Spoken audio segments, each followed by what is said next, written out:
There is a bunch of interesting things you can do with 2 qubits that you cannot do with one, and you can definitely do, of course, with 3, 4, and more.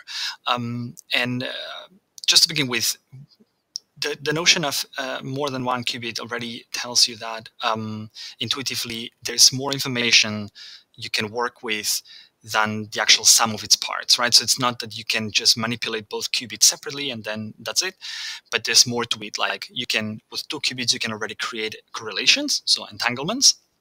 And you can see some of it here. I'll also share links with all the other extended videos about it. But you can also do things like just measure 1 qubit of the 2, for example, which if you take a look at the Microsoft guide, they have a pretty cool example here where they show you what happens when you measure one of the qubits, therefore you know the result, which in turn affects the possible outcomes of the other qubit that you haven't measured yet.